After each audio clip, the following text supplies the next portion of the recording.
Hello, everyone. Welcome to another episode of the War Report. We're having a little bit of a rough time getting started tonight. We already had one outtake on top of OBS taking 22 minutes to updates. But you know what? We're here.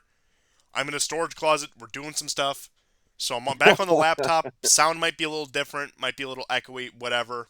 But we must persist because this is probably the biggest news in show history, this most recent set of stories involving Ukraine. And not only Ukraine, but the fallout from the conflict, particularly when it comes to both wheat and oil, the two big ones. And on top of oil, the petrodollar. So we'll start with some of the on ground stuff in Ukraine first before branching out, because there were two big stories as of this week, or about two and a half, three stories, we'll put it that way. The first one I want to cover was, as of last night, was the most recent, was the alleged unhinged Russian assault on Europe's largest nuclear power facility.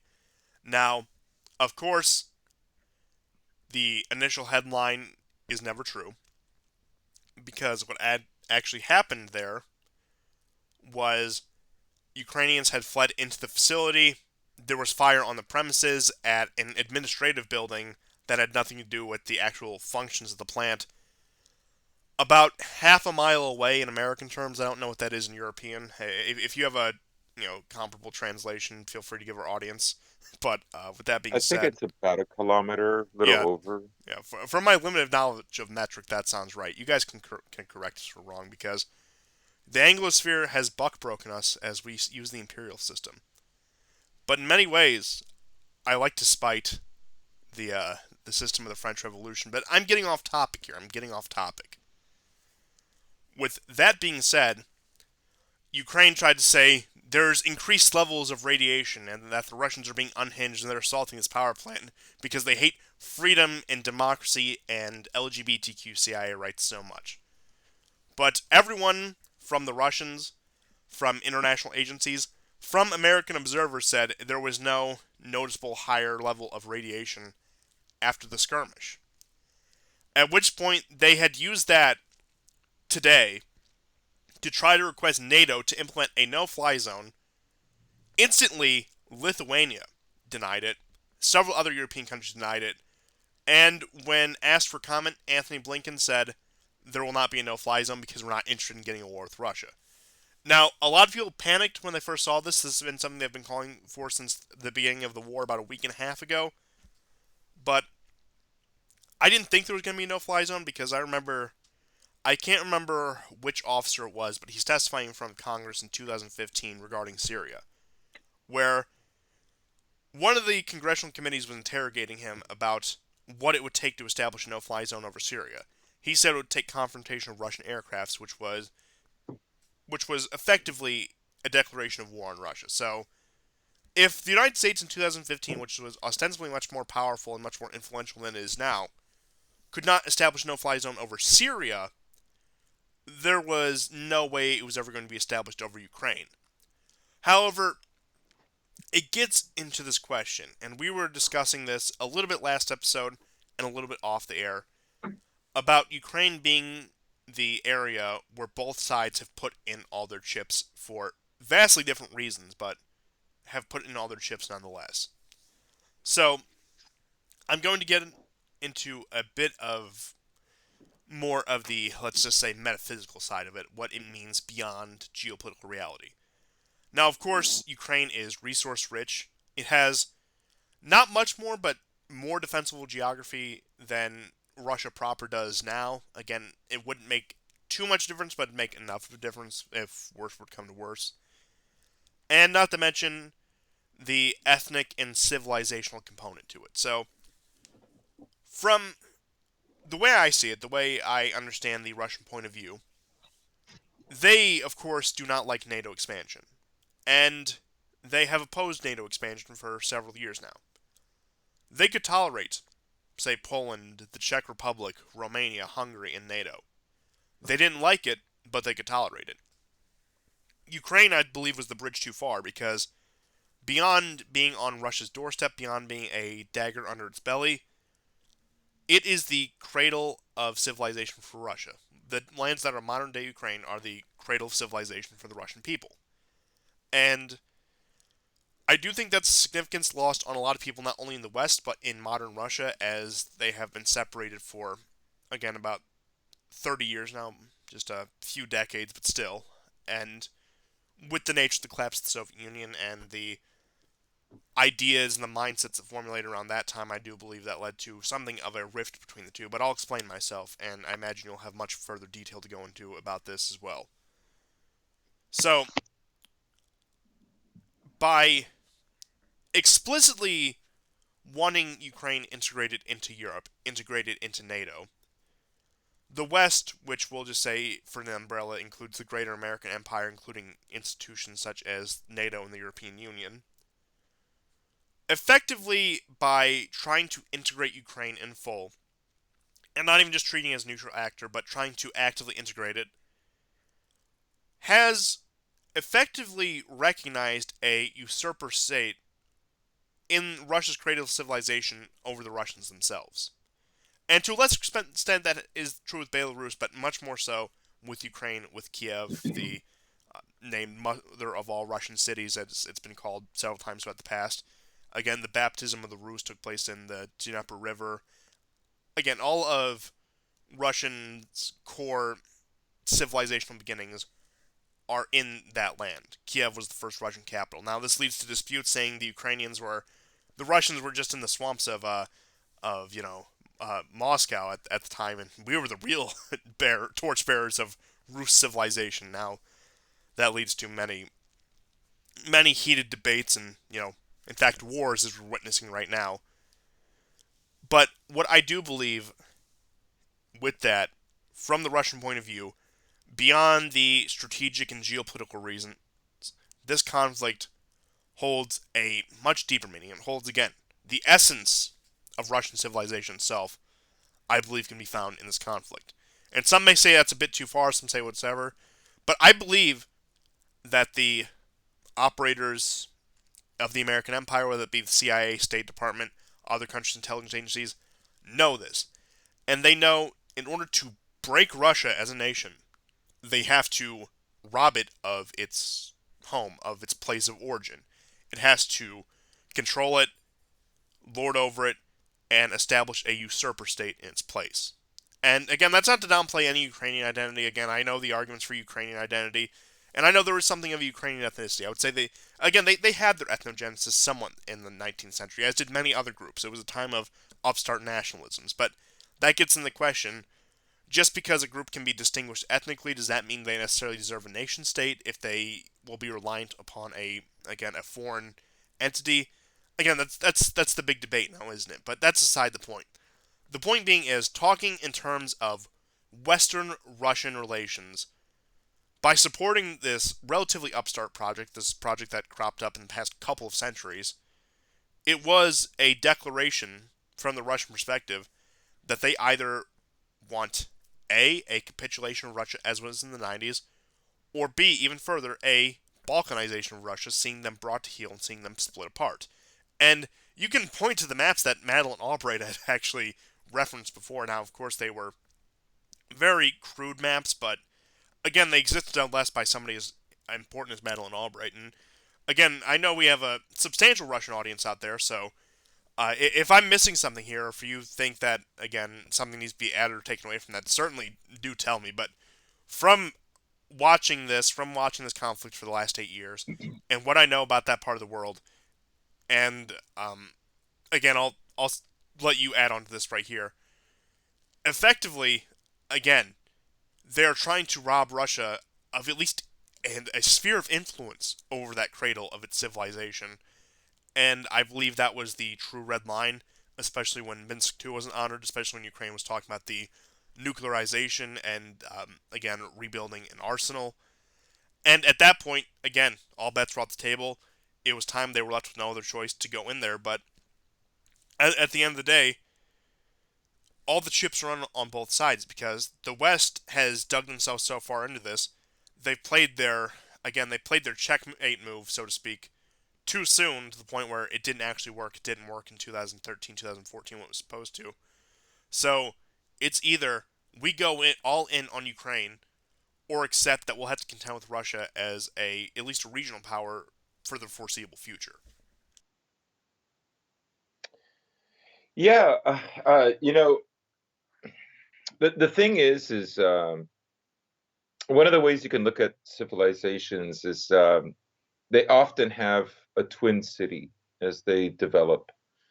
And I think in Russia, the twin cities are, of course, Moscow and Kiev for the larger Rus world rather than just the Russian Federation, which of course would be Moscow and St. Petersburg. But if you're talking metaphysically or esoterically about nations, uh, then you then I believe the pole is between Moscow and Kiev. And there are precedents, I think, both in the Slavic language and also in Russian history with the brothers Boris and Gleb, for instance. The word dobro, which in my understanding means like to the brothers, bratstvo, which means like a union, is still based on the word brother. And, you know, obviously, Putin's speech is trying to appeal to that. And it doesn't matter really whether he's being sincere or not.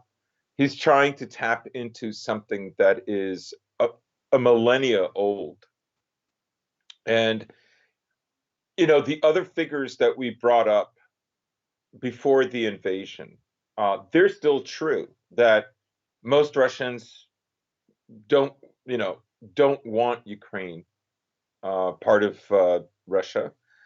A little over half do not, and that they see this as something that could burden their lifestyle, because it has been so hard, and the slow climb, even in the face of sanctions, um, is something that for them has been, dearly worked for and fought for.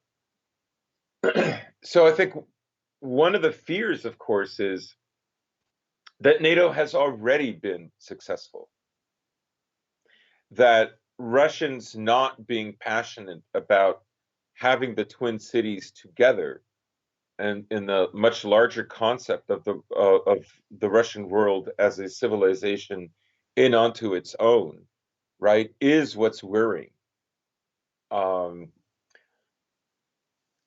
so I think there is going to be an attempt to, unite uh, these these two cities on the axis that they are on.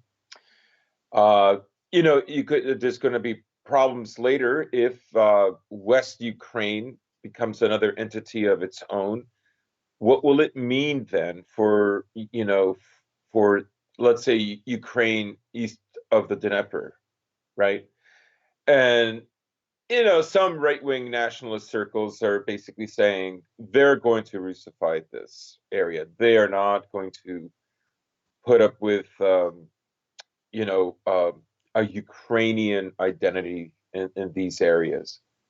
Um, you hear all kinds of stories. You have some stories where the Russian tanks have moved into these cities, and the people are saying, we've been terrorized for years. Yes, we speak Ukrainian, but if we don't, there's serious reprimands, and there is evidence to back that. For instance, once the coup was successful, a million people were fired from their jobs for being suspected of being Russian sympathizers, and that was everything from like the cop on the beat to the special police forces, teachers in grade school, politicians, um, sometimes doctors. All kinds of measures were put in place to ensure that a concept of Ukraine that was mostly nurtured in Western Ukraine succeeds. There are, of course, anomalies, like Azov Battalion was formed in Kharkov, which is like, usually a city that's very sympathetic to the Russians, has a strong Russian identity as well as a Ukrainian one, but traditionally it's been Russian. When Yanukovych was ousted out of power, he went to Kharkov, right? So Yes, you and would think, Mariupol, which is part of the heavier resistance there, is because the population actually is more pro-Ukrainian, more pro-Kiev than, say, the surrounding areas such as the Donbass, which is much more I don't know, pro-Russian. I don't know about that. Kharkov, I mean, I'm not going to argue that there weren't elements that didn't want to break free, but Azov Battalion, Adar, and other battalions, Pravi Sector, they knew they had to secure those cities, right? Because then it would have like a snowball effect. But people there are also scared of them. They are scared of Azov Battalion, right? So they have to play Yes. along. Um, so I think there's something much bigger going on.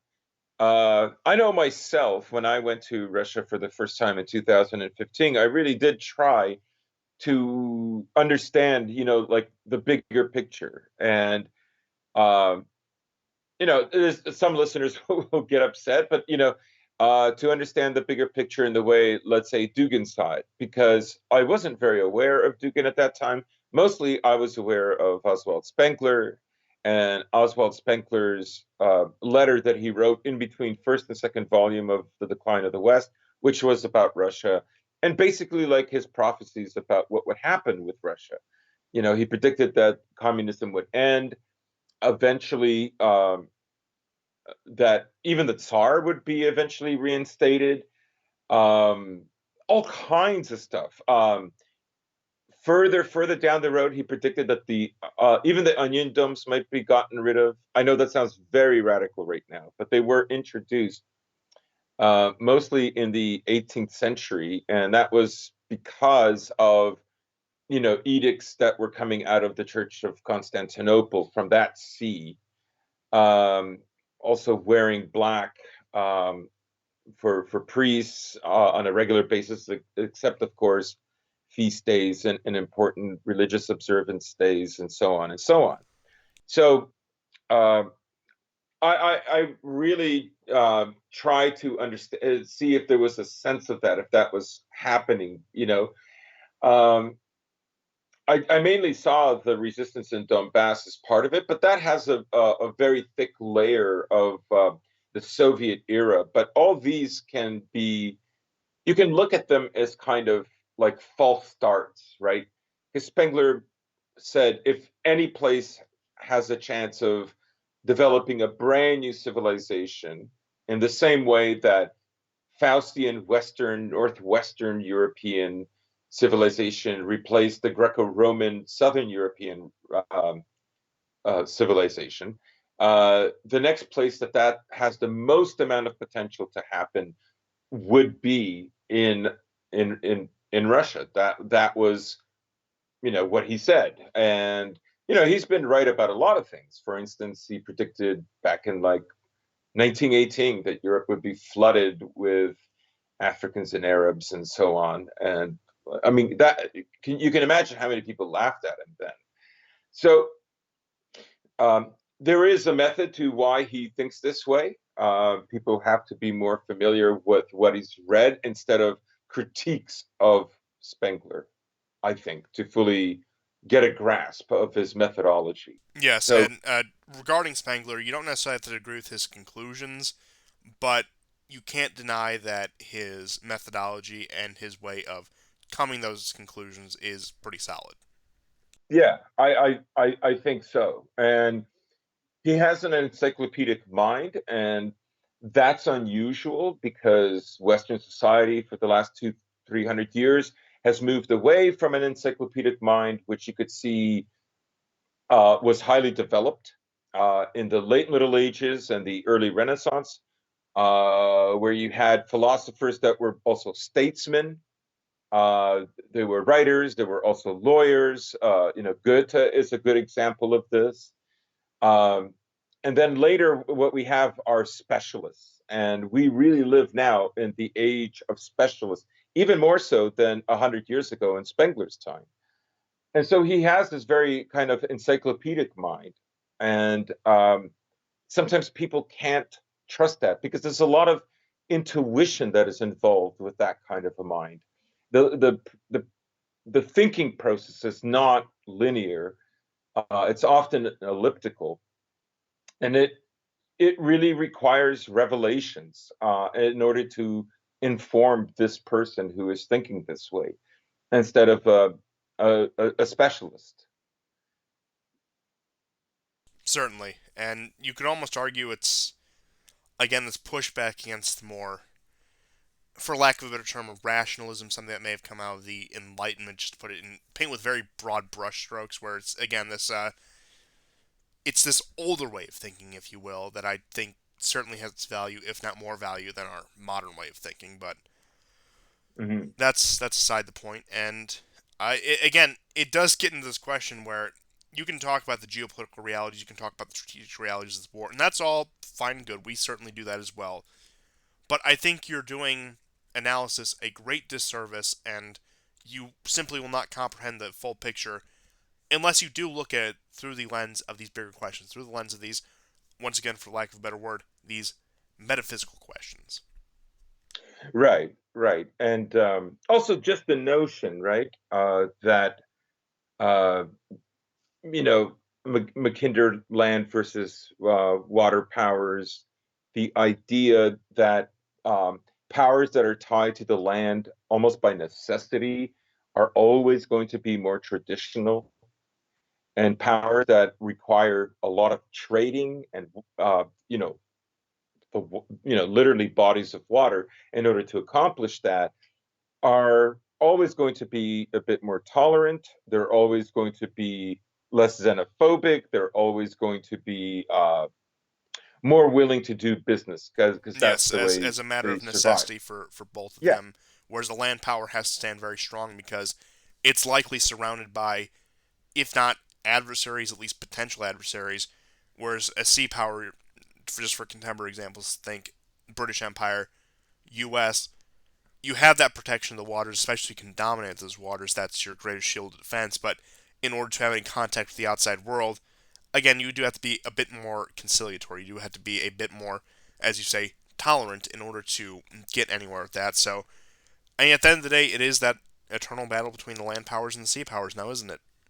yeah, and you could also use another example of the twin cities of the brothers, and that is the city of Lugansk and the city of Donetsk, right? The idea is that the journey in life is with, this other, this brother of yours, instead of strictly the individual, right? So it's a very different mindset, and Western civilization is extremely strong and powerful, maybe the most that has ever existed. So the ideas permeate everywhere. And as I've always said, as the West continues to decline, other civilizations will assert these more, what has become more, dormant ideas or ideas that have been frozen over a longer period of time. But they will assert themselves, they will develop in very much the same way that, let's say, um, an artist in the Renaissance or in the Baroque period, he's in a union, he's grinding the paint, he's imitating the master, he's preparing the canvases, the underpainting, and so on. Eventually, if he has to find his own pictorial language in order to stand out. He has to find an iconography that has not been exhausted, right?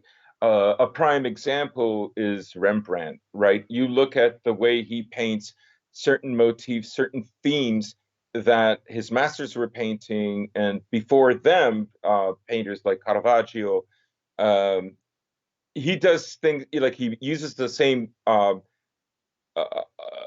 techniques of light and dark, but they're done very differently, right? The way you know, Lazarus is depicted, or the way the descent from the cross is depicted, or the way Christ in the Sea of Galilee is depicted, right?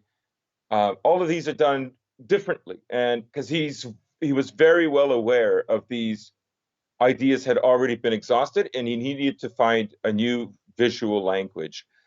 And in the same way, countries, nations, civilizations, or just budding cultures that are not yet civilizations have to overcome the more older, more developed and refined civilization, which they imitate. And many civilizations that were formerly great, of course, when a new one comes along, they begin to imitate it. And you could see this in Italy, you know, as Western civilization started to develop, and we know Northern Italy was mostly Germanic, which eventually over time was, intermarried and subsumed by the locals there. Nonetheless, right, you even have the first beginnings of the Renaissance are happening in Northern Italy. And I don't think that that was an accident because of the the heavy amount of Germanic influence into that area. And then Well, it it was just really starts just to the perfect storm, wasn't it? The native Italian with the Germanic influence, then with the fall of the Eastern Empire, that influx of Byzantine Greek culture and inspiration coming to the West as they flee in mass. It really was the perfect storm. Just to get into what you were saying about that, again, with what you were describing with art, that is just extrapolated on a grand scale. That is the story of civilization, whether that be when it comes to things like art, like philosophy, ideology, religion, politics, any of these things, where, again, it is that constant influx where, again, the yeah, old is dying, the new is being born, things are being integrated from one to another, and these things are always in flux. And old ideas are more often than you believe are being revisited and retooled in order to continue into the future. And um, I hazard to call it cyclical, which I know is a bit strange considering the fact our just long discussion on Spengler there, but it almost is. I would say it's semi-cyclical if I had to put a it's term to it. semi-cyclical. It doesn't. Like there are certain things that are analogous in all civilizations, certain periods in their development. Yeah, some They things don't are always inescapable match human up, nature. right? But what they create is distinct. Like the the sort of the Romance school of architecture that changed, let's say, the way churches looked in the, let's say, sixth, seventh, eighth, ninth century in northern Italy. Eventually, they're going to create, uh, the grand cathedrals of Europe. But it begins with this, tall, narrow, steep roof. So those are just the beginnings of that. But the full realization will be like in the Cathedral of Canterbury, or the cathedral in I just had it, Cologne. So, and of course, Spain has a plethora of them. Milan has a beautiful one. Of course, you can't even leave out France, right? So that that becomes developed. It becomes more its own over time. So, um, you know, all cultures can strive to do that. It doesn't mean that another culture that comes along can't stop that process, right? It can happen. You could argue that the conquistadors stopped that to some degree, that was being developed by the Aztecs, because they're building on the Tolmec and the Mayan. They're refining that. The pyramids are getting ever bigger, ever more spectacular. Uh, but that's cut short. So, those things can happen. But I'm just saying, left on their own, without great external threats, it will develop a certain way. But yeah, that's enough for that's all this You thing. know, we were actually just having this discussion before the show, before recording, that we start out with, again, analysis of current events, and then always end up at least once a show having one of these sort of rants. It's usually towards the end, so we're actually doing great time for this being early. But Yeah. you guys seem to like it, so I see no reason to stop. I believe it gives a whole new angle to it that a lot of people who admittedly do good work when it comes to covering geopolitics just simply leave out, and I do think that's something I like to include because a lot of geopolitics just focus it if I had to put a word to it, it's too scientific. It focuses too much Yes, on raw it's too data materialist and and yes, deductive. and just observable realities versus again looking at this through a wider lens and giving a bigger picture view on it. But Right, and in a way, how we started this conversation in the first place is America understands what we're talking about. They understand that that process needs to be cut short, right?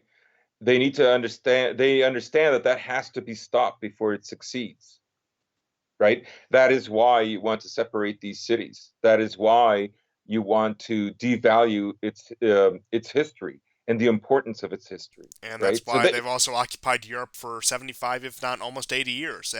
It's not yeah, only to prevent it in Russia, but prevent it in these individual countries, these countries that were constantly in flux. Again, you mentioned the Germans and the Italians, two nations that have been really pioneers of Western civilization, at least. And again, what better place to occupy if you want to stop any sort of civilizational shift or revival in Europe? right, exactly. And you can again get into the questions about the world wars and all of that. I think that warrants an entire separate episode for that. But moving Hmm. on to again some of those more raw realities that we were talking about, it looks like the U.S. dollar is quite the pickle. Not to mention both wheat and energy prices are. Let's just say it's not an optimistic looking picture if you aren't in one of the major producer countries.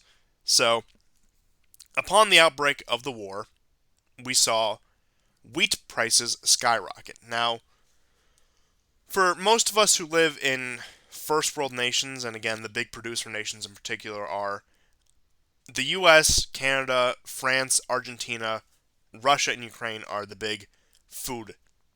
Sustainable when it comes to the food market and exporting food. I don't have the graphs on me, but there's pretty detailed maps that lay out food security in each nation and result compared to the amount they can produce, for example, if they had to be autarkic. So grain export has been severely hampered with the outbreak of the war to the point where I saw news today that Hungary has suspended any export of their wheat. Mm.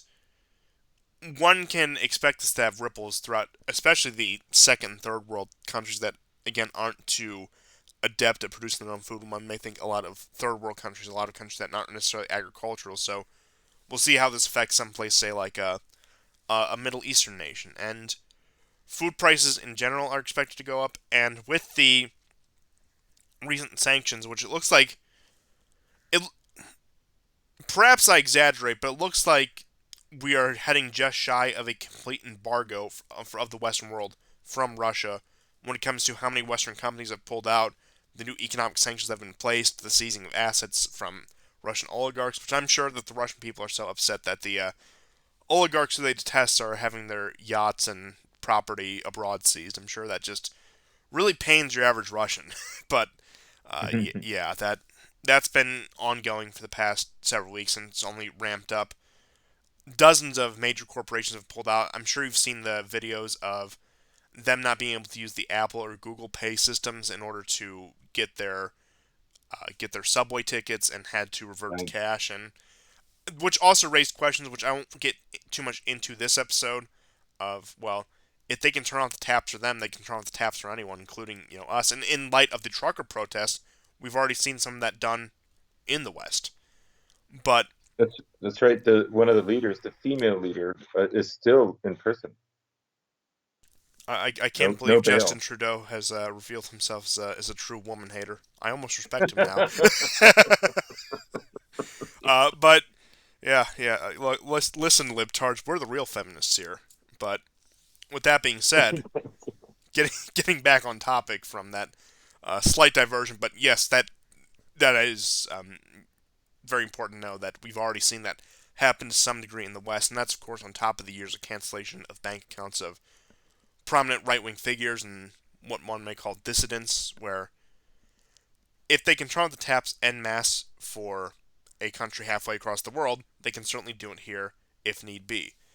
And they've already created this mythology with January 6th and now the trucker protests about an unruly insurgent population, which gives them all the more justification to do so. But again, I think that warrants further discussion in a later episode, which we'll certainly cover. But in the context of Russia, we've seen almost the complete divorce of Western and Russian economies, and that is on top of the strengthening of economic bonds between Russia and China.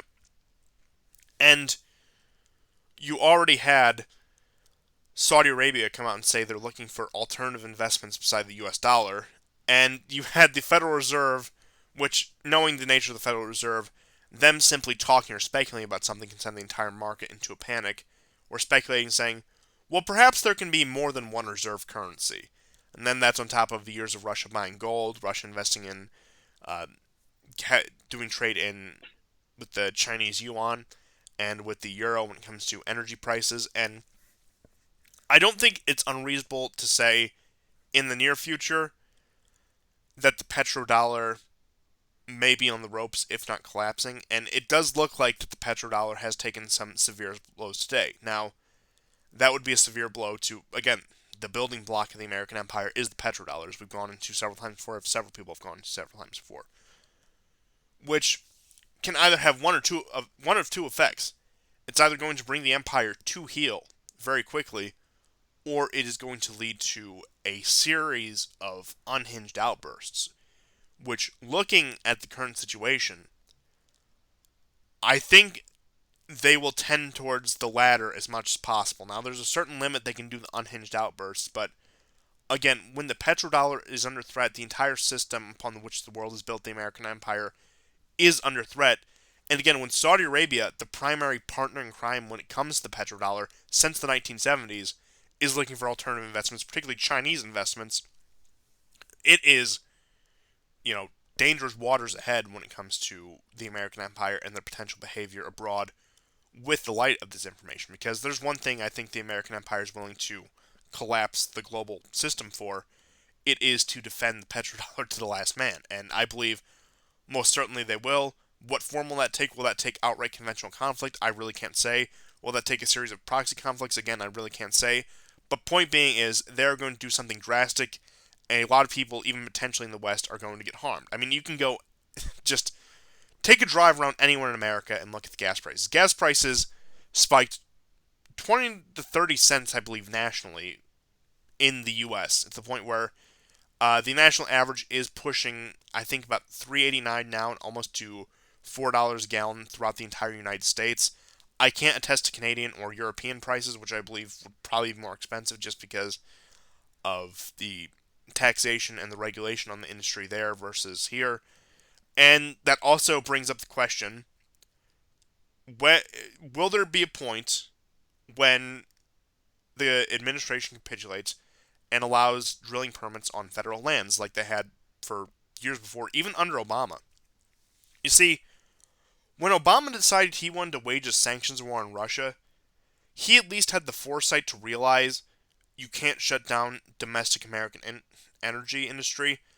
Now, some people are maybe saying this deliberate, saying it's part of the so-called Great Reset, that we are shutting down all these industries, which I could believe that. I could believe that they're trying to bring the people to heel and trying to, again, the you'll own nothing, be happy, WEF, Klaus Schwab sort of crap. I could believe that they might be waging that kind of campaign, but at a certain point, that sort of campaign cripples you to the point where, again, when you're up against a country like Russia or China, not even in a direct sense, you're going to need to cave and maybe let those grounds be exploited for oil, at least for the time being. Now, I'm sure when the crisis abides or when they get the first chance, they would shut that back down again, but it looks like they are playing a massive gamble in Washington and the heart of the American empire by waging both the sanction wars, particularly when it comes to Russian energy, not only to the States but to Europe, and with refusing to cultivate its own energy industry. And something else I noticed that was pointed out to me is that throughout this entire crisis, most European leaders, with the French side, of course, the French are usually the outliers, have been speaking English throughout this. They haven't been speaking their native language, as if they're showing solidarity with the quickly crumbling American empire, as if they're showing that, in a way, we're all Americans, we're all Anglospherians, and we're all going to stand for the empire. I believe Zelensky's speech, which was broadcast in dozens of cities throughout Europe, and Zelensky has allegedly fled to Poland. I can't back that up. That's the words of the Russian Defense Ministry. So take that as you will, and also the Russian Duma, take that as you will. I wouldn't be surprised, but again, there's no concrete evidence to believe so. But he released this pre-recorded message to several cities across the world. I saw the broadcast in the Czech Republic and Poland and several other places. It is looking like, again, he was speaking English in that speech. It looks like they're really trying Hmm. to solidify the American empire around this common tongue in That's a this great point. That's a great in this observation. so-called great struggle. And to me, it's very symbolic that Germany, especially after shutting down Nord Stream 2, after suspending operations at least temporarily, so they say, are speaking English on this crisis after shutting down an energy project that was in their own best interest. Right. And I mean, there have been all kinds of developments in the financial, economic, and world of trade. Today, Russia shut down the Yamal pipeline. So, if people don't know, this pipeline, from the maps I've seen, stretches from the northern part of the Ural Mountains and on a diagonal path going southwest, goes through Russia into Belarus, and it forks in Belarus, and and the fork goes south, right into Ukraine, like literally around where the city of Lvov is, a tiny bit, what appears to be a little west of it, before the borders of Poland and Slovakia. So that pipeline is now shut.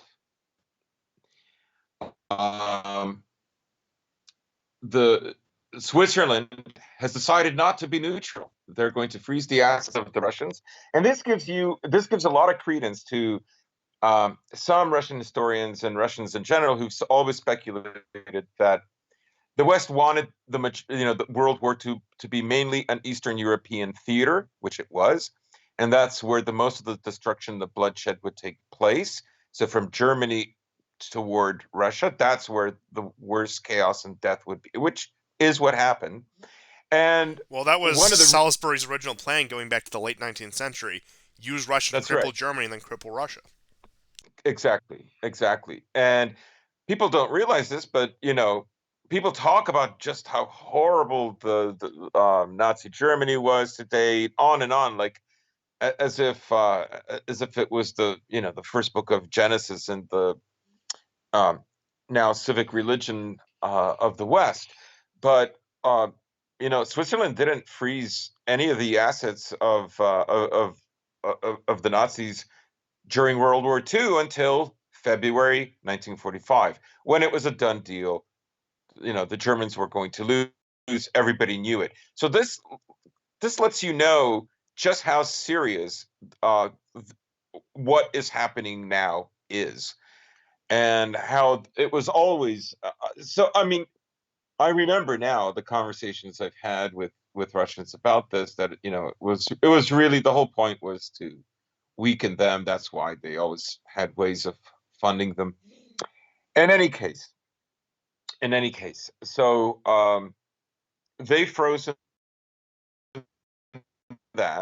frozen the assets, but I think speculations that martial law would ensue. I think they predicted this past Wednesday or maybe Thursday in Russia. There's no martial law. It doesn't mean things aren't going to get really tough. They are, but I think there is a snowball effect that's developing right now. I did not think that the BRICS countries would align so strongly. And now you have Mexico saying that they're not interested in any missions. America's power in the 80s over Central and South America were so strong. No Central or South American country would ever dare do something like that, right? And that now has happened. And no less with the biggest and wealthiest of those countries. And let us not So, forget the significance of a country like Venezuela in all of this when, right. after how many failed regime change attempts in Venezuela, do you think it took to actually break the fear of the American empire in Latin America? Because after watching 2019 unfold, if I'm Brazil, if I'm Argentina, if I'm even somewhere like Colombia, I'm all of a sudden less afraid that the American empire, even if they want to, has the potential to remove me and remove my regime and hamper any foreign relations we might have with, say, rival powers. Right. Right. And I think you could also speculate moving toward Asia, that China right now I don't think has any plans whatsoever to take over Taiwan. I think they're going to make a deal. I think they're even going to start offering deals with the US, uh, in terms of dual world currencies. And that's where we are now. It's quite extraordinary, what this Ukraine war has set off. Um, I mean, I could go on about other things that I don't want to monopolize the time. Oh no, hey, if you have more to say, go ahead, man. Well, I saw some stupid headlines, a collection of headlines, whining about like non-Europeans, Africans, and other students who've been studying in Ukraine, decrying how could they, let Ukrainian women and children in before them. So that anti-white propaganda is still there. And there's people still Brave foolish Nigerian enough. volunteer fighters going to defend Ukraine against evil Russian aggression as well. On top of the Reddit brigades have also now deployed. And you know Yes. what? I have some very scary news for all of our Russian soldiers out there. Looks like Ukraine has deployed the Tranissaries, and they're coming for your kids. And I'm Well, you know what? A friend of mine, um, from Ukraine, uh, three friends of his, none of them Ukrainian. Um, One of them part native, with two children from a previous marriage, um, is going with these two other guys to Ukraine. They have no military training. They have nothing, and it's just. I mean, he was trying to talk them out of it. Like, guys, you're gonna. They're younger than him too. You're gonna get killed. Like, this is a really, really stupid idea. Don't fall for the propaganda. You don't really know what it's like there. People switch sides very quickly. Like, you know. But that was, I'm talking about like the 27th, maybe 26th, I'll tell you, maybe a pretty or loose earlier. comparison. Like, yeah, it was launched on the 24th. Yes, 26th of February. So I'm presuming like they're probably gone by now. And but we should probably talk also about like Russia's strategy. Yes, Uh, but I do want to just say, just since you brought that up, just an aside, another loose comparison I think you make is the Spanish Civil War with, again, these people who think they're going to be these great heroes and these great foreign volunteers who are just walking into a meat grinder for a cause that really isn't what they think it is. And yeah, I do get that, feeling about it with a lot of these people who want to go over there and again put themselves on the front line and dig in the trenches and fight off this Russian aggression as they call it. It reeks of the same sort of people who in 1936 would have signed up to go fight fascism in Spain, and again the same sort of fruitless endeavor that can only really end poorly for the people who are throwing themselves in that meat grinder. yeah, and these guys are, none of them are right wingers. I asked my friend, how would you where roughly are they politically oriented, and he said libertarian left. So I don't. I mean, I don't want to laugh because this is very bad. I mean, Well, hey, maybe are one of they them is are the they next George Orwell. Wouldn't that be a wonder for going the with their young world? mats? Like, what is going on? What's that? Maybe one of them will be the next George Orwell. What Wouldn't did you that just be start? a wonderful for the world? Writes a book about actually America and Canada will become authoritarian. It's like, meanwhile, people have been saying for like 7 years it's becoming authoritarian. you, you realize it over there. And you know he's going to be astroturfed to all hell. And that's actually one of my definitive predictions.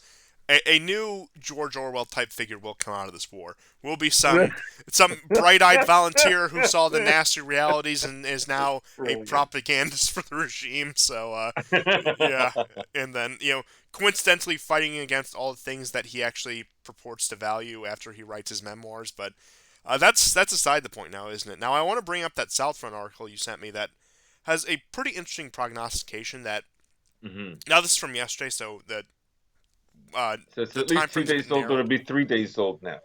And they were saying, and perhaps we've seen some of that rectified, that within those 72 hours since the article was written 3 days ago, so it's been that time's about elapsed, was the key moment for Russia not to get bogged down. Now, I'm sure you've heard all the media propaganda about how Russia's bogged down, that the Ukrainian Twitter warriors have driven Putin and are all the way at the gates of Moscow, and Putin's hiding in his bunker with his with his 9mm, ready to quote follow his leaders. That one brave Ukrainian UN representative or UN delegate or whoever it was said. Just this sort of all these sort of meme stories that come out of it to quote unquote raise morale or whatever.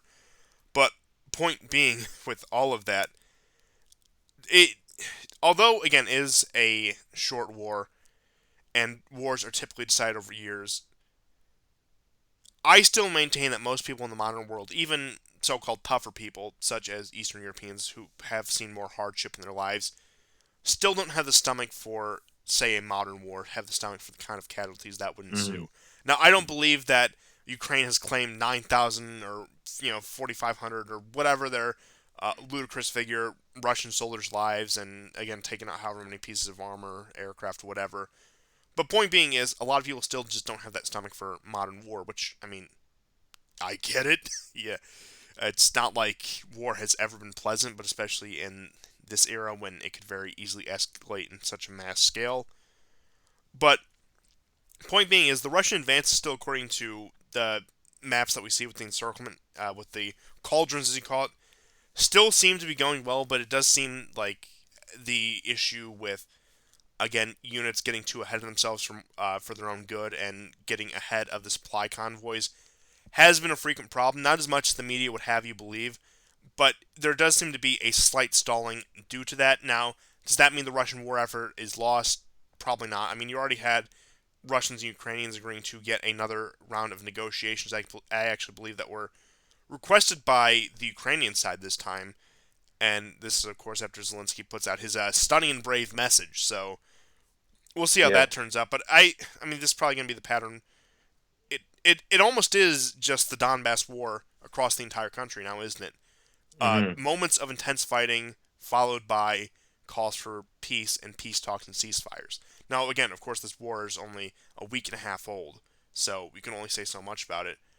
But it wouldn't surprise me Yeah. going on if it just is the Donbass model on a massive scale. And also, speaking of Donbass, it has been interesting as an aside that the hardened fighters of the Donbass the past 8 years have actually performed better than the Russian regular units. And in fact, there's Hmm. actually like they're I saw making the meme. yeah, they're making memes in Russia about like again they're doing like the Virgin versus Chad thing with the Russian regulars and the Donbass fighters, and how they wish they had an entire army of Donbass fighters. So again, while there are problems with the Russian war effort because it's a war, they they aren't at risk of losing this at all. And again, this war is only a week and a half old as compared to the 8-year-old war in Donbass. And I don't think this war will last 8 years. I certainly can't say. I don't imagine it lasting that long without some sort of major escalation, such as, say, No, it even won't like, last. It won't last even a year. yeah, Um, I mean, I wouldn't be surprised. Like, again, here's my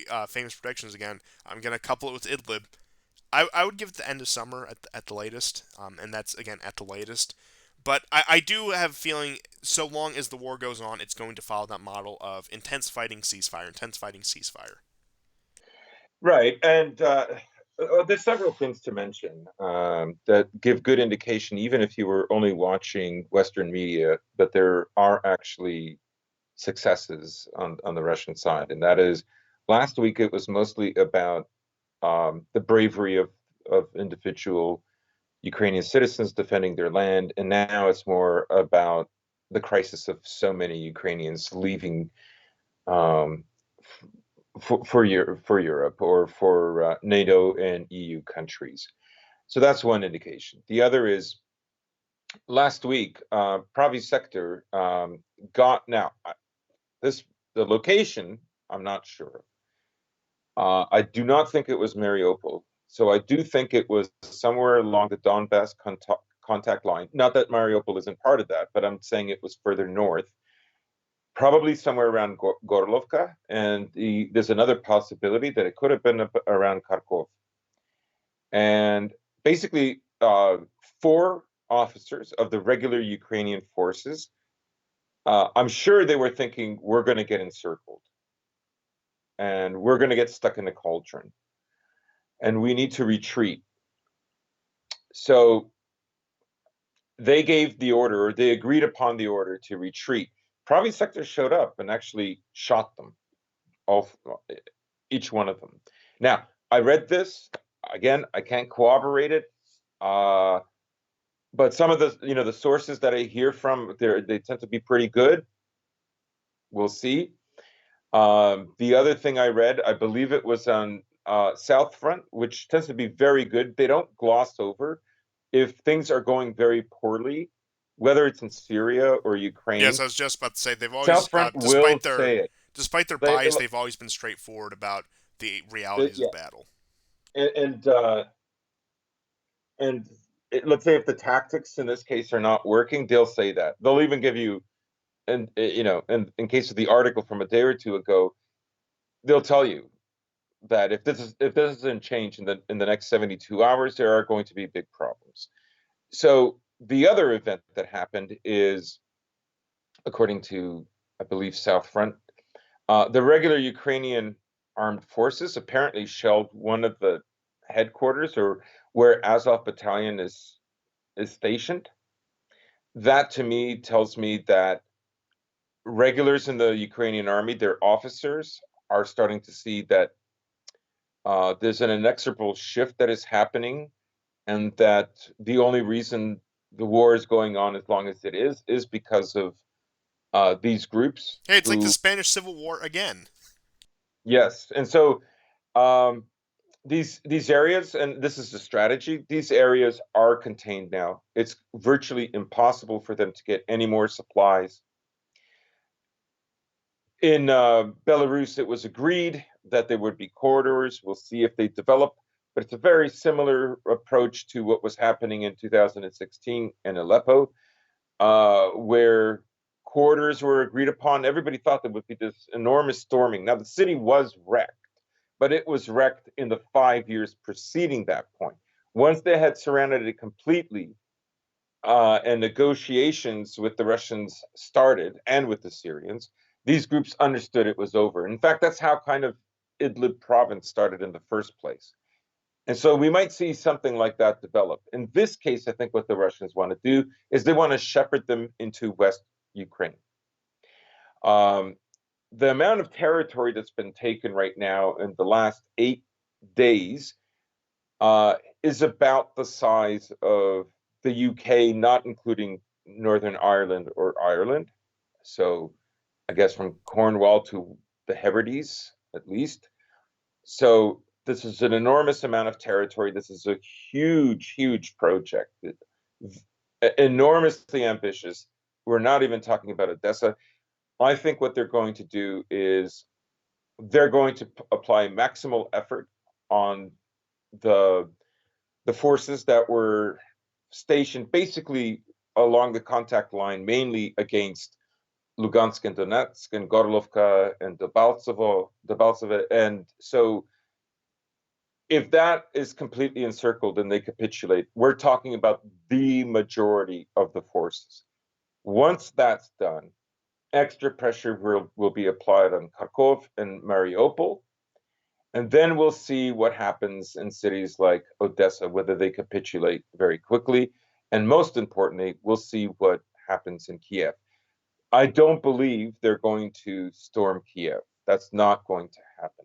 I just cannot see it. It would ruin the entire project of preserving Kiev. If they do that, I think, who knows what will happen to... Not to mention just the human cost of... I mean, one of the most brutal examples of urban warfare in modern history is Fallujah in Iraq, when, of course, U.S. forces stormed in there. And I can only imagine that a building-to-building, door-to-door battle in Kiev would make that look like child's play. Oh yeah, no, it would be horrendous. It would leave a mark, and it would, everything that Russia is doing on a bigger metaphysical esoteric level would be in ruin. It would sever ties completely. It would just, you know. The definition of a Pyrrhic victory. Yes, absolutely. Absolutely. And the last big story, I have a few other minor ones, but the last big story I have is the media war between state-backed media and Russian state-backed media in the West. So this started with moves to.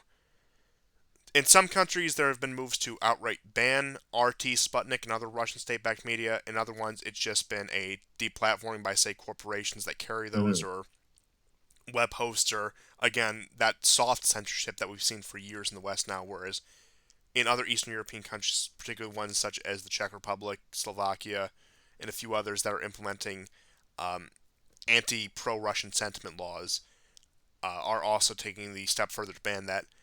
And it's also funny because it looks like the Western media is saving Russia some work. For example, the BBC has voluntarily pulled out of Russia, and I will say on principle, I mean it makes sense not to want to have foreign state media in your country, but it just it just reeks of Western rot. That again, something as niche as say RT and Sputnik in the West are this target of barrage where again, beyond a few distance here and there, and even a lot of distance will write them off as foreign propaganda. They're not really that significant of news sources, but it shows that they're just so desperate that these minor news outlets compared to the big fish, say Fox, CNN, New York Times, all of these things are BBC or other Western media in Western countries. The fact that they feel threatened by that RT or Sputnik might show a slightly more sympathetic view, it does look pretty pathetic. It does look pretty pathetic, all things considered. And again, like I'll admit, like on principle, I think it's bad, especially watching. I mean, we've already seen them do it to us and others as well in the West, that being distance. But just trying to get that complete lock on information. Again, RT and Sputnik have, even just on some culture war stuff, exposed a lot of stupidity and ridiculousness of the West. But it makes me feel like if they're willing to go after something that's small and petty, that the limits of what they're willing to do now are just going to get increasingly dumber and dumber as time goes on. And Yeah, again, more and more people are going to get caught up in this. And maybe from an accelerationist point of view, that's a good thing. Enrage the populations, turn them against the regime. Maybe that's a good thing. I don't know. But point being is, you're watching this again, this real resurrection of the Iron Curtain right now. Now maybe it's a few yeah. hundred miles more eastward, but you're witnessing this right now, and we already talked about how, for example, Disney and several other film corporations have pulled new releases out of Russia. Which the strangest thing that struck me out of all of this, and just also discrimination against Russian nationals in the West and trying to make them, have affirmative pledges to denounce Putin and Russian aggression. Just these really absurd things. But what strikes me as strange beyond even the morality question of that, because I do think it's just literally absurd at this point. Wasn't the point of the initial Cold War supposed to be this war of hearts and minds where they were supposed to impose these Western values on Russia? Are they running up the white flag on imposing Western values on Russia at this point where they won't release Yeah, their propaganda on Russia, they won't appeal to Russian diaspora in the yeah, West, and again, is it this outright declaration that we can't subvert them, so they must be isolated? absolutely. They are instigating the second Cold War. At every point, it's them who've instigated it, and that's a sign of weakness. And they're consolidating. We've been saying on this show for at least 2 years that there's, or at least definitely a year, that there's a consolidation process. And we've brought up that, for instance, the reason why they're doing a woke military is, well, for one, they're afraid of an insurrection, but that's not even it. The bigger one is that they want this adhesion. The messaging of the empire is, LGBTQ, and every single strata, every single department, every single institution will be saturated with that. That will be the shibboleth. That is what you will have to signal. Everybody understands this, whether they agree with it or not. And as I have also been saying, COVID was the preparation for this. This is actually the real crisis.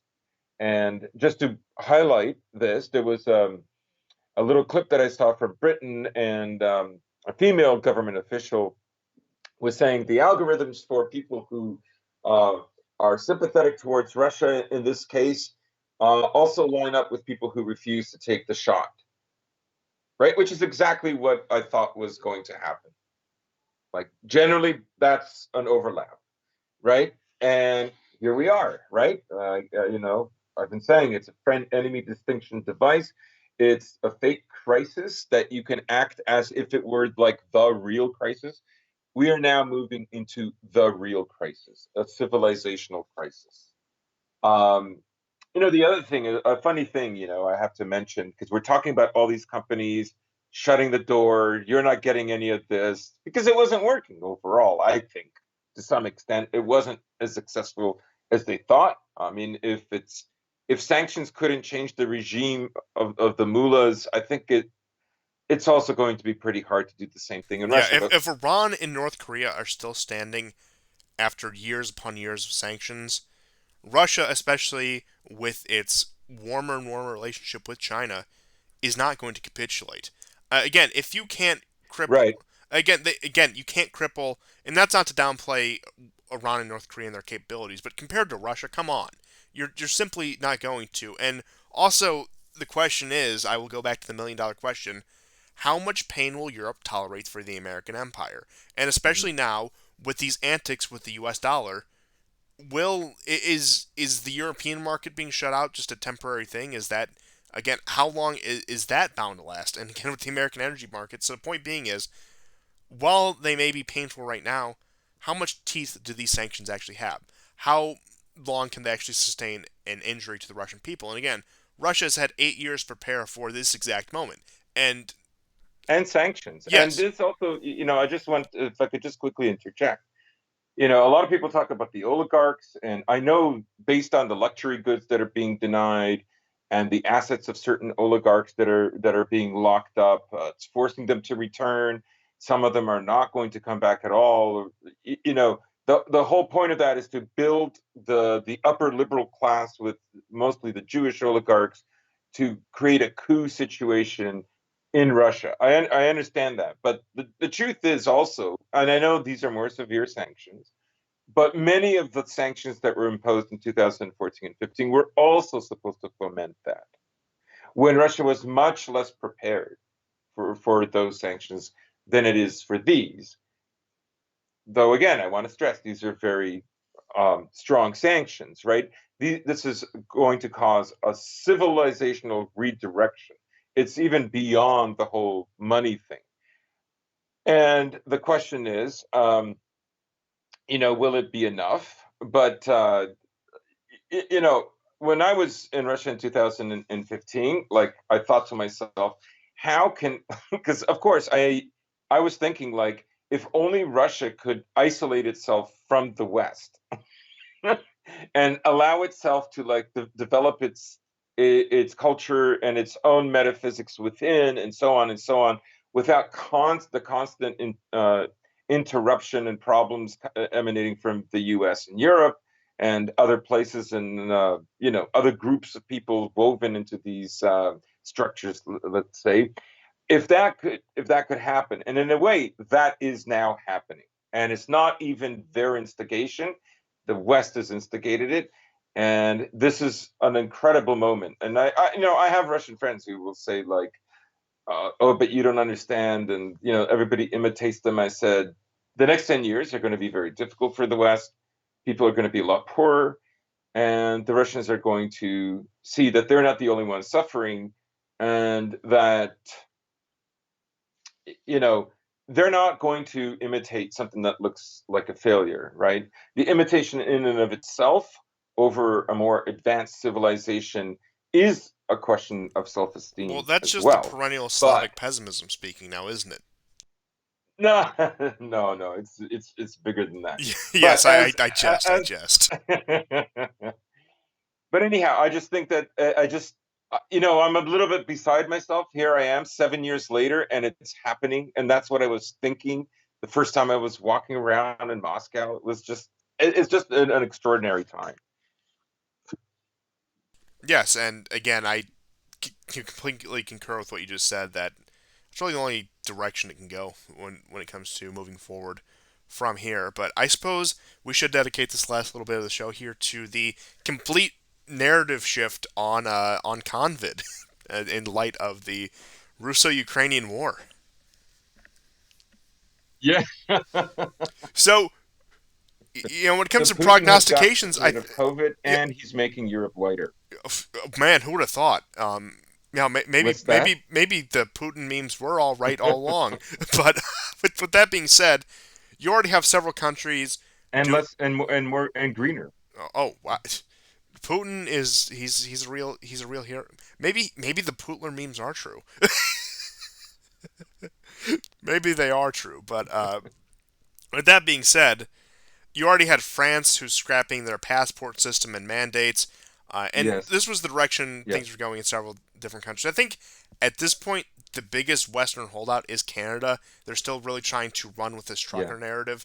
But again, it looks like all across continental Europe, I haven't heard any news out of, say, Germany or Italy, which were particularly harsh in the last few months.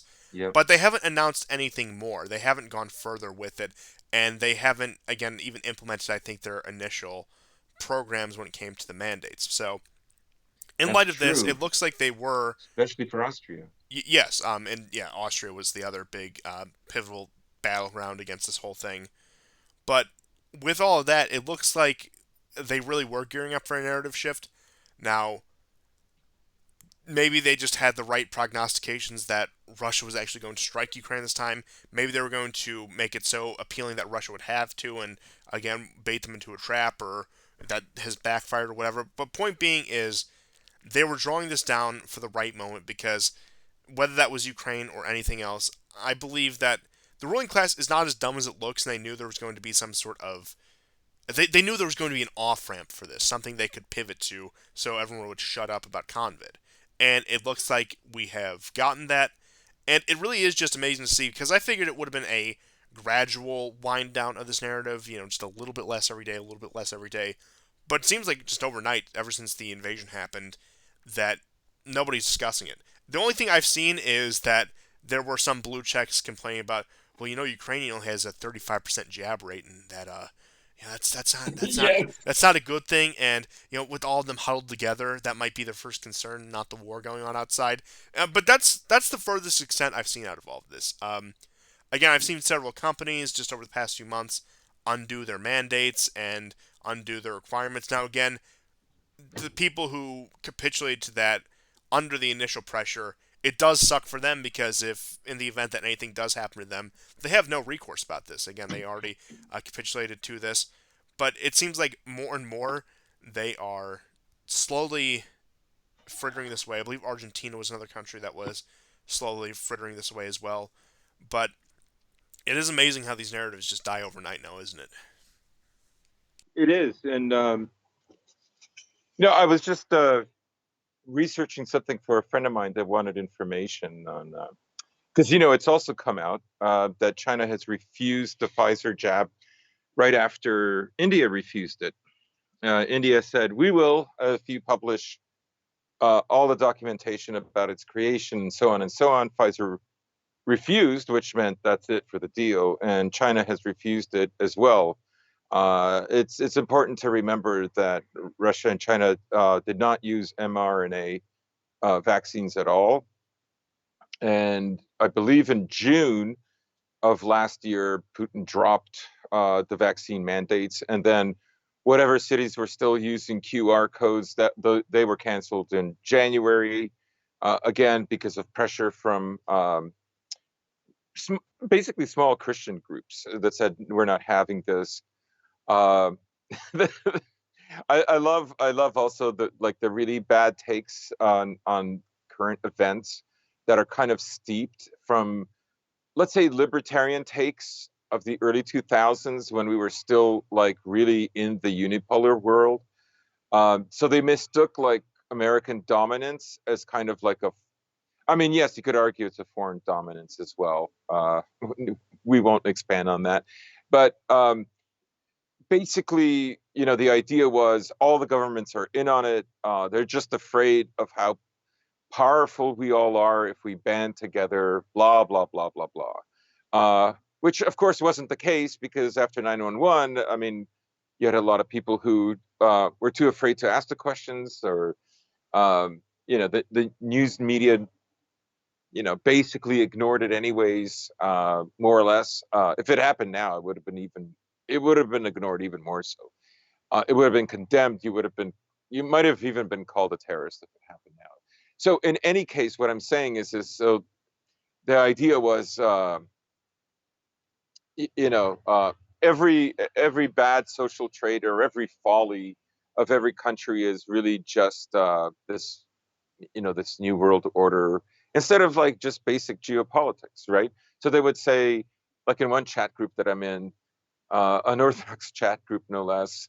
They would say, Putin, he met with the WEF, and it was like the next day, the WEF like scrubbed him. Like he went to one conference. Russia's not even in the WEF, and China now is saying that they're negotiating possibly leaving the WEF. So Yes, despite there being overarching global institutions, while they may have hegemonic power, they're not all powerful, and it is required somewhat to work within the system, even as an outlier country. But that yeah, doesn't mean you're controlled by them. There's degrees to which these things work. yeah, there's way more nuance. But that with that being said, the one thing I do wanted to mention, just touching on the sanctions again, since you brought it up, India. It looks like the State Department and the Biden administration are in a bit of a pickle when it comes to this question of India, because it was interesting because India's government both again has decided not to sanction Russia, and on Twitter they actually got the hashtag I stand with Putin trending. It was just like a bunch of these like it's this tendency with India. They're always looking to really sell themselves to a foreign country that they perceive as greater. During the Israel Palestine stuff, it was all a bunch of "We stand with Israel" stuff. They did this for Trump when he Yeah, visited. The only country they really won't do this for is any Muslim country or China. Those are the only two countries that they really, or the UK, of course. Those are the only countries that they won't do that kind of stuff for. But you had India come out, and India, of course, is this linchpin in the American anti-Chinese strategy and has been for the past several years now. So there's this still question that's up in the air. Do we make India? Do we sanction India for not going along with the sanctions, or do we make exceptions for India and allow them to continue as part of this anti-China policy? So it looks like that has been ripped away.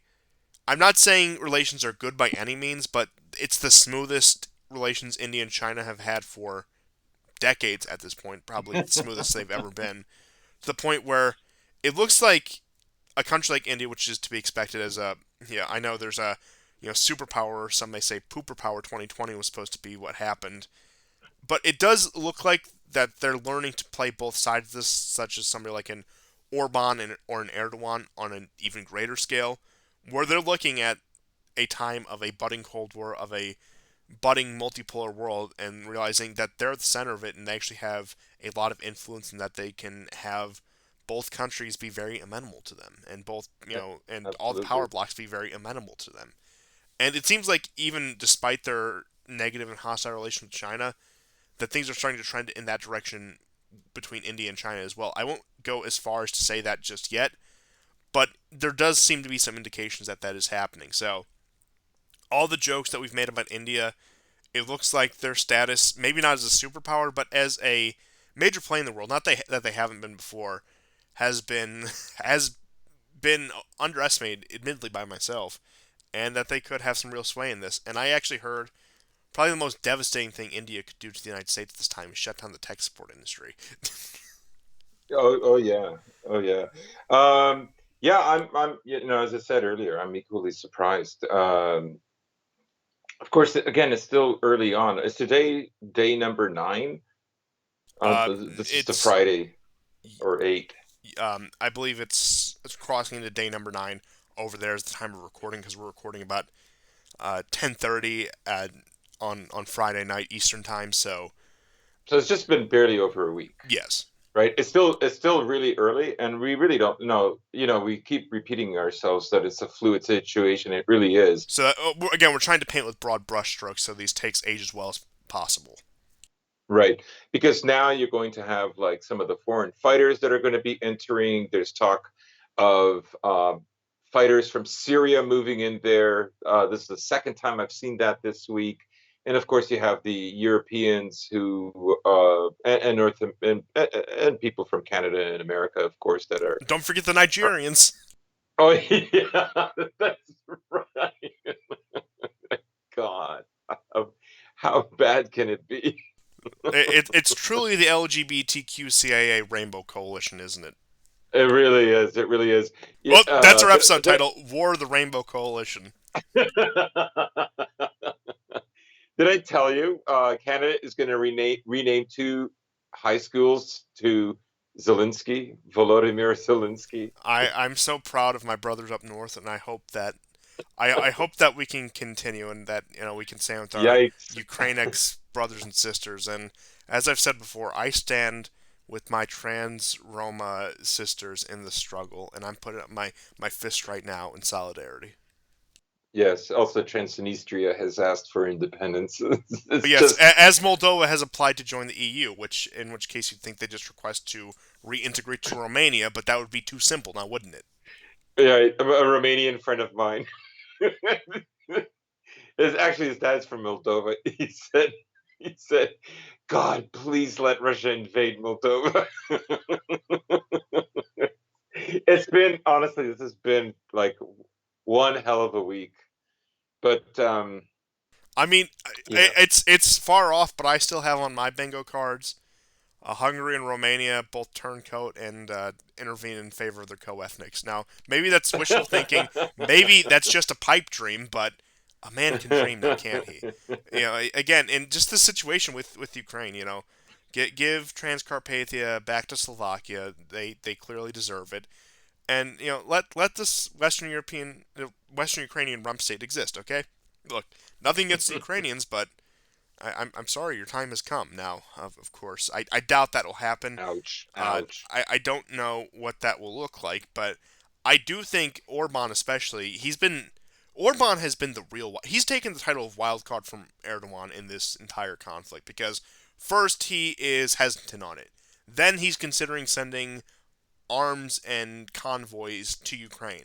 Then he's supporting their EU membership. Now he's withholding grain exports. Now he's saying he wants to stay neutral. Now he's going along with sanctions. Now he's not. Again, he has taken the title of wild card truly from Erdogan, as Erdogan has taken a more comfortably pro-Russia position for the time being. So that is a bit strange, and I am really He's curious to see what comes out of Hungary, especially in this lead up to an election and afterwards, because I think he's a canary in the coal mine. I think that's he's the one who is sniffing out for weaknesses uh, and capitalizing on them. so you think he's just doing a bunch of A/B testing on a global scale? Testing and reactions. Yeah, I could certainly see that because his actions again, Orban has always been willing to play both sides, but it's more erratic than usual. I'll give him that. Yeah, I mean, what I wish for is this war is over as soon as possible, I mean, because naturally. the real challenges are going to come afterwards. There are going to be major challenges, especially for supporting this war torn region, which is going to be a very big region. Uh, this I don't think that can be overstated. And the sooner this war ends, the better, because there's a lot of suffering. I know someone whose mother is on the Dnieper River and is trying to get out, and I just prayed to God that He brings her into safety. She is trying to get to Romania, and yeah, that's we should be thinking about that. And the sooner this war is over, the better. Oh, of course. And again, like I, not even from. I suppose we are moralizing because we do have a sense of morality, but we're not just we're at not the just the most well-adjusted doomers, you know. yeah, that is the case, But with that being said, At the end, I hope at least I've conveyed this throughout my analysis and this entire thing and throughout all of this that, you know, we aren't just here treating people like cogs and machines. That I'd like to think that we've actually thought of, people as people, cultures as cultures, nations as nations, and not just numbers on a screen or, spreadsheets. And, I've maintained since the beginning of this war in particular that, yeah, it is a shame that had to come with it, despite my personal beliefs and despite the beliefs I've laid on the show.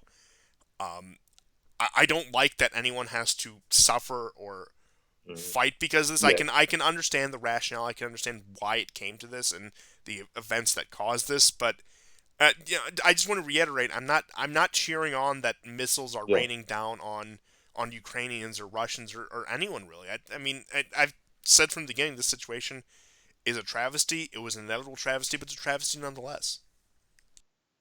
Yes. Yeah. But with that being said, Definitely that. Definitely that. I echo that. if you have anything that we forgot to cover, I suppose now would be the time because if not, that's everything I had on the slate. Yeah, the same here. Well, thank you everyone for tuning in to yet another episode of the War Report. I'm sure we'll be back again within a few days or whenever is warranted, and we'll certainly be here to cover these topics and give you our takes. You can check out our BitChute channel, which we're trying to mirror things to because the tenuous situation on YouTube, and I will keep you guys posted on any alternative platforms that we may start uploading the show to. And Fingers crossed for Rumble. yes, yes, Rumble is the future. Okay, that's where all the greatest thinkers of our era are. So we'll have to see. We'll have to see, but I'll certainly keep you guys posted. And thank you everyone for tuning in to yet another episode of the War Report. Thank I know you. I know these episodes have been very content heavy and probably a bit of a, I wouldn't say challenge to listen to, but again, a bit of an active listening exercise where it's usually something that, again, we try to act in stride and not, get too far in depth anything. So you can, do it while you can listen to this while doing other stuff. But yeah, I hope you guys, regardless, enjoy this, find this informative, whatever. And we'll see you guys next time, and goodbye. Goodbye and take care.